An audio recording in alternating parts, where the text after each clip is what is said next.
de verdad una infamia en cuanto a la política, una situación que rayó en lo ridículo, y en el que sancionan a un congresista Así es. afroamericano que lo interrumpió, lo sacan, lo sancionan, cuando varios de sus achichincles y achichinclas, ¿no? Ya habían hecho lo mismo en otras ocasiones, y a ellas no les hicieron nada, pero pues porque su color de piel pinta distinto. Pero efectivamente, tienes toda la razón, la personalidad de una Laura en América es exactamente igual a la de un Javier Milei y a la de un Donald Trump.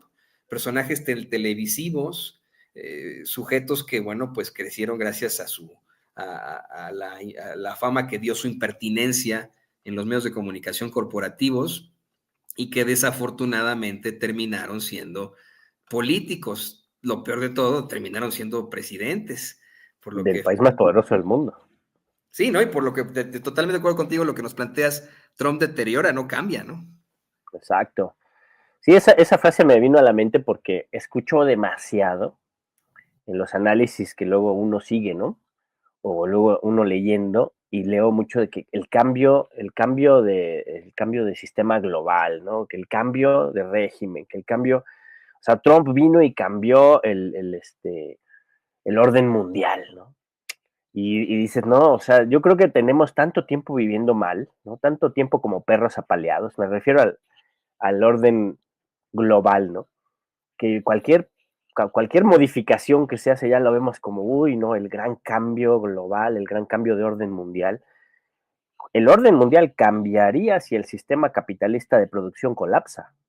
Ese es el cambio de orden mundial, ¿no? Pero que Donald Trump venga y patee el tablero del neoliberalismo para acelerar la concentración de riqueza y el poder económico, político, financiero y militar de su imperio en decadencia, pues eso no es un cambio de orden mundial, es la aceleración de lo que ya era el turbocapitalismo y el anclaje de la mafia militar industrial norteamericana con el tecnofascismo, ¿no? Que la fotografía de la toma de protesta de Donald Trump con todos los magnates de las comunicaciones, pues eso lo demuestra, pero no es un cambio de orden mundial, es la aceleración de una tendencia que ya se veía avanzada, ¿no? Que los demócratas la tenían avanzando de manera estratégica, paso a paso, y Donald Trump le mete el acelerador, ¿no? Eso es lo que vemos. Pero además, esta aceleración del imperialismo turbocapitalista, permítanme la acepción, implica el deterioro de las relaciones diplomáticas, ¿no? Eso es algo muy interesante. Y es mucho más interesante porque tiene su contradicción pues aquí en México, y eso es lo que a mí me tiene fascinado, ¿no?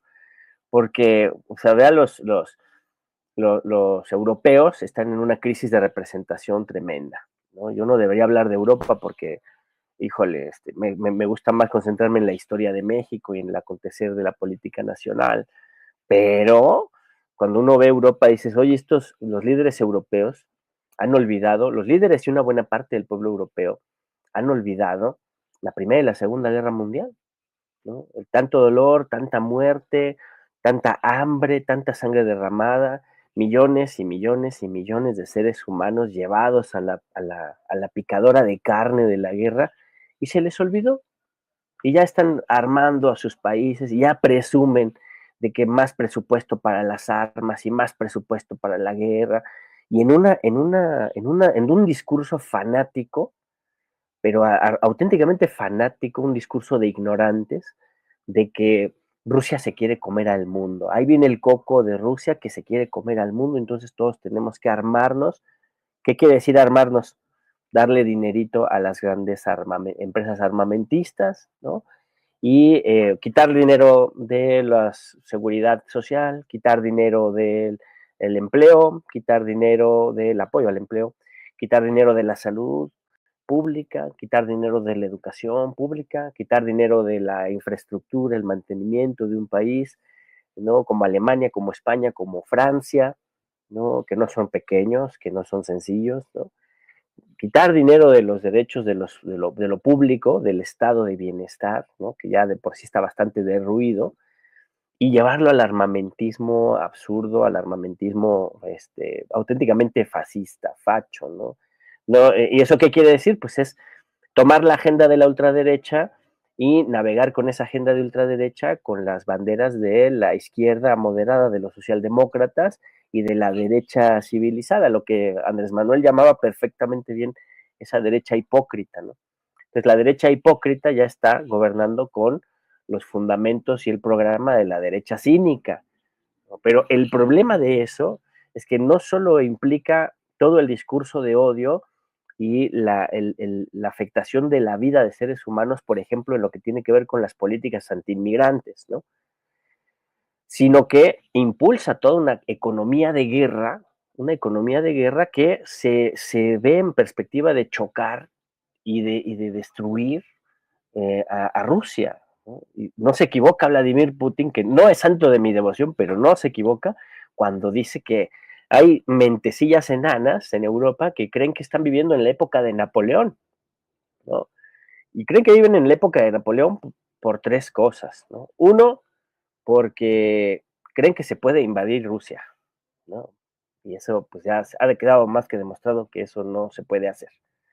Dos, creen que viven en la época en que los pueblos no opinan, los pueblos no votan, los pueblos no participan y todo lo deciden las cúpulas oligárquicas, plutocráticas. Y tres, han olvidado qué pasó entre las guerras napoleónicas y el estado de bienestar, la época de oro europea. ¿Qué pasó entre esos dos momentos? La Primera y la Segunda Guerra Mundial, ¿no? Y ese pedazo de la historia lo olvidaron. Y ahí van como imbéciles otra vez a la masacre. ¿Eso quién lo generó?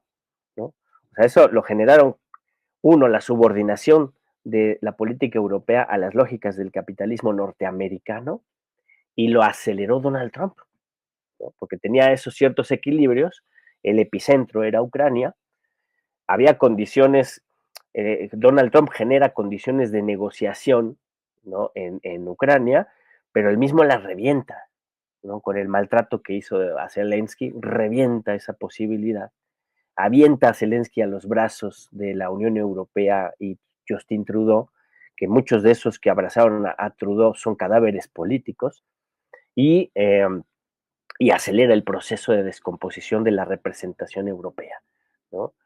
Y lo mismo trata de hacer con América, pero aquí se tiene que cinchar porque pues se enfrenta a su antítesis, ¿no? Que es muy interesante, es una antítesis Claudia Sheinbaum de lo que representa a Donald Trump, ¿no? Y por dos elementos muy concretos, vienen de procesos históricos distintos, ¿no? Donald Trump es un gobierno oligárquico que se da en el seno de una plutocracia, ¿no? Y que lo hace a partir del engaño, lo hace a partir del dinero, a partir del odio y a partir del miedo, ¿no? Y su política es el deterioro de las relaciones internacionales, el deterioro de la diplomacia, el deterioro de las economías que no son la de la oligarquía norteamericana, porque ni siquiera protege la economía gringa, destruye la economía popular gringa, destruye la economía norteamericana para centralizar la riqueza, para generar condiciones de shock, ¿no? Patea el tablero, destruye todo, genera el shock y luego él es la cura del shock. Él se va a proponer como el que puede resolver. O sea, ese video que vemos en Gaza, ¿no? El video que hace de Gaza, de hacer un resort de lujo de Gaza, así es como piensa de todo el mundo, ¿eh? O sea, Gaza en ese video grotesco representa al mundo entero, ¿no? Que no es la abundancia y la opulencia para todos, no, es la dictadura del capital, del dios dinero mamón, materializado por la imagen de Donald Trump, ¿no? Eso es una alucinación, eso es una distopía, eso es una fantasía, ¿no? Y es una fantasía propia de un hombre que es bastante inestable y está desquiciado. Entonces, uno de los elementos del choque con Claudia Sheinbaum es este proceso que representa Trump, ¿no? Y Claudia representa un movimiento nacional popular, un movimiento de liberación, un movimiento de participación política de una mayoría popular que derrotó de manera pacífica y democrática a un régimen que estaba anclado y en su descomposición era el gobierno, los gobiernos prianistas eran la representación de los intereses de esa cúpula norteamericana que encabeza Trump aquí en México, ¿no? Eran el gobierno de ocupación del PRIAN, era lo que teníamos en México y el pueblo lo quiso quitar democráticamente y eso ha significado el ascenso de una movilización cultural, popular, social, democrática, muy compleja, pero que empuja a Andrés Manuel López Obrador, lo apoyó y Andrés Manuel López Obrador respondió con hechos muy concretos a ese apoyo del pueblo y ahora ese pueblo apoya a Claudia Sheinbaum con un 85% en las encuestas. Yo apuesto a que es más el apoyo a Claudia, ¿no? Este 85 hasta se me hace un poco conservador, ¿no? Pero Claudia representa esta movilización popular donde se habló con verdad al pueblo, donde se convocó a la participación del pueblo y donde se está gobernando para mejorar las condiciones de vida de ese pueblo, en donde estamos hablando de derechos, estamos hablando de solidaridad, estamos hablando de amor al prójimo, estamos hablando de no dejar a nadie atrás, ¿no? De construir una sociedad justa y con armonía, ¿no? Y no con un discurso de odio en contra de nadie, ¿no? Ni siquiera en contra de los pinches güeros que luego vienen y se agandallan aquí a nuestra gente, ¿no? Ni siquiera eso, porque esas son particularidades de gente culera, no son culturas ni pueblos, los ojetes, ¿no? Y entonces a eso se contrapone a Trump. Y el otro elemento muy importante, pues, es la separación del poder político y el poder económico, ¿no? En México hay un proceso de separación del poder político y del poder económico, y en Estados Unidos hay un proceso de concentración.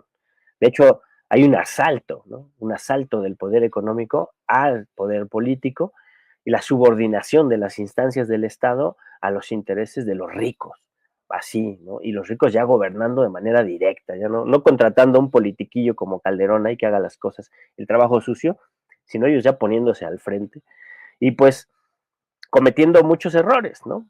Había una pregunta malévola, yo con esto voy cerrando para no alargarme más, camaradas, o si quieren platicar un poco. Hay una pregunta, la pregunta perversa de la periodista de hace rato, ¿no? Esta preguntita de, ¿usted cree que es confiable Donald Trump? ¿No? Y esa preguntita, pues la única respuesta posible es, claro que no es confiable Donald Trump, ¿no? Pero un gobierno, una presidenta, un presidente no puede decir eso, salvo que ya esté confrontado con Trump, ¿no?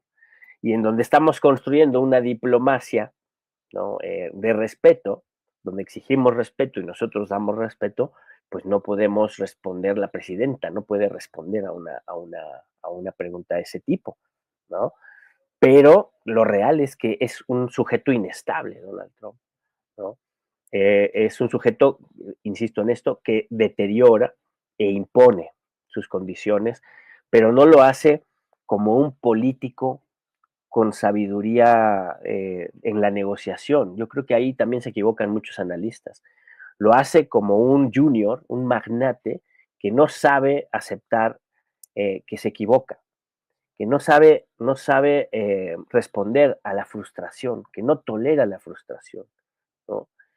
Y que tiene condiciones de poder que le permiten imponer sus condiciones. Es un capataz, es un niño rico que nunca ha sido puesto en su lugar, ¿no? Pero no sabe negociar, lo que sabe es imponer, lo que sabe es deteriorar, lo que sabe es lastimar. Y es una persona inestable, ¿no? Y es un talk show, finalmente.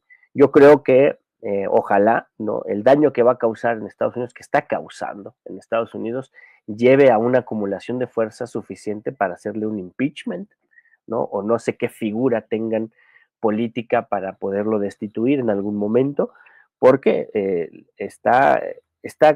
lo que sí está haciendo de manera muy clara es deteriorar también y en muy pocos días de gobierno que lleva, ha llevado a sectores de la economía norteamericana a situaciones de colapso que nunca habían tenido, ¿no? Entonces, eso no lo dice, eso no se ve, pero eso está ahí y eso va a reventar tarde o temprano y a eso hay que aumentarle la movilización del pueblo de resistencia, ¿no?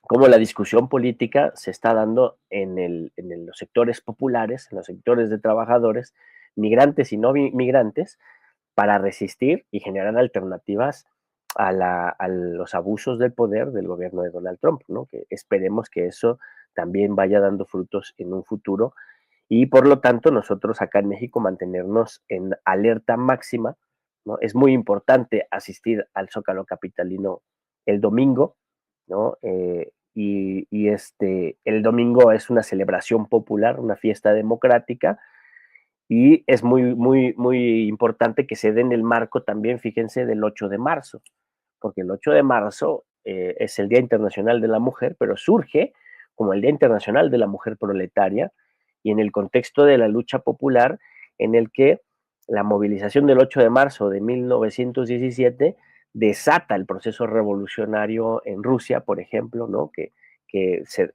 impulsa la Revolución de Febrero y luego la Revolución de Octubre, pero ese proceso revolucionario que se da en la crisis de la Primera Guerra Mundial y que lleva a la Revolución Socialista, la primera del siglo XX, se da justo por la movilización de las mujeres, por la movilización del 8 de marzo, el contexto del 8 de marzo, y por la movilización de las mujeres que critican el sistema de explotación, ¿no? Critican y se plantean transformar a la sociedad que las oprime como mujeres, pero que también ellas se dan cuenta que la opresión que ellas sufren no solo es una opresión de hombres contra mujeres, sino es una opresión de todo un sistema económico, político, social y cultural que engarza el patriarcado, el machismo, el colonialismo, el capitalismo, el imperialismo, ¿no? Y sus diferentes expresiones coloniales.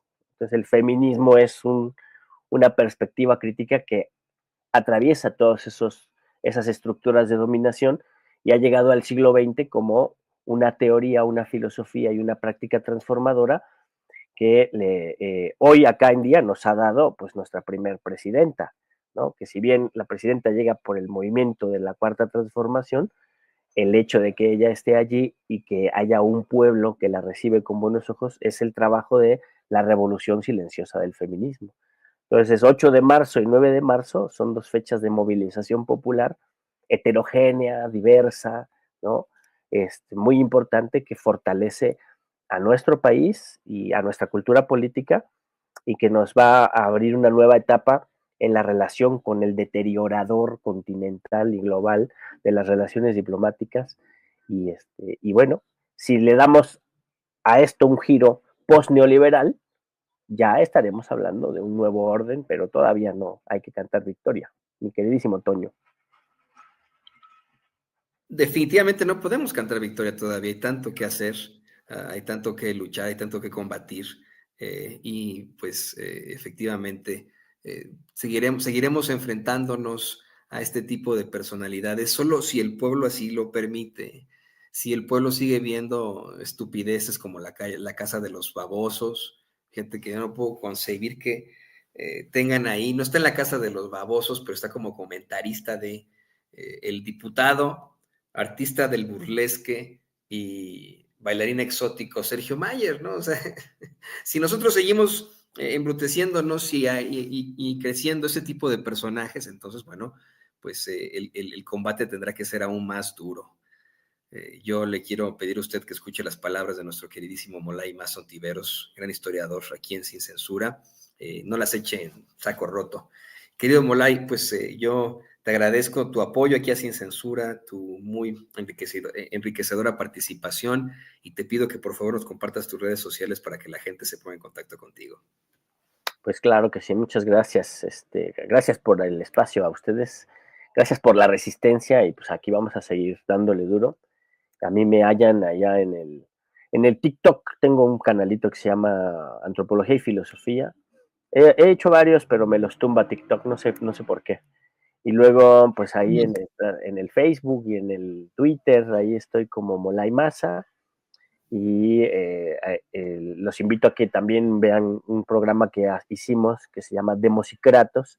El quinto capítulo lo dedicamos a Donald Trump y le hacemos una breve entrevista ahí a Donald Trump. Pues digo, porque también hay que dialogar con el sujeto en cuestión, ¿no? Entonces búsquenle ahí Demos y Kratos de la 4TV y ahí está nuestro capítulo 5 y vamos a estar en la plancha del Zócalo este domingo. Ojalá nos podamos encontrar ahí con muchos compañeros y compañeras para platicar y para pues dar testimonio de un pueblo rebelde, un pueblo que no se deja colonizar, un pueblo que está firme y que va, yo creo que Claudia Sheinbaum propone una alternativa al planeta entero para dejar de ser tan imbéciles y pensar en la guerra como solución, ¿no? Y sino más bien pensar en rescatar la naturaleza y en respetarnos como seres humanos dignos y libres unos a otros, ¿no? Definitivamente, mira, me pone por ahí Ana Madeleine Rivera. Toño, ¿qué fregados te importa lo que Mayer haga con sus nalgas? Enfó- Enfócate en las noticias, No, pues el problema es que es diputado, ¿no? es exactamente lo que le voy O a sea, decir a ese Ana, güey querida. vive de nuestros impuestos, ¿no? Claro.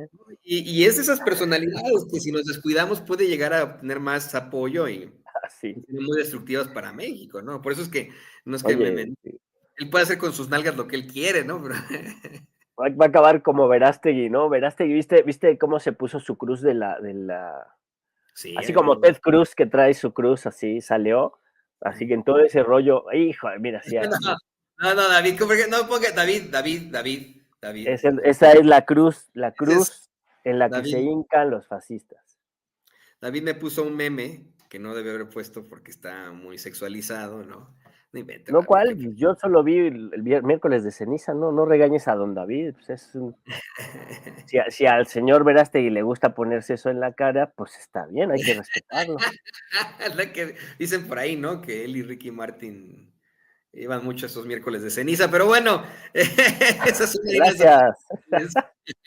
Querido Molay, te mando un abrazo, estamos en comunicación y pues ahí va a ver usted a Molay más en la concentración del domingo en el Zócalo Capitalino. Claro, ahí Gracias, nos querido. vemos. Abrazo, Toño, gracias.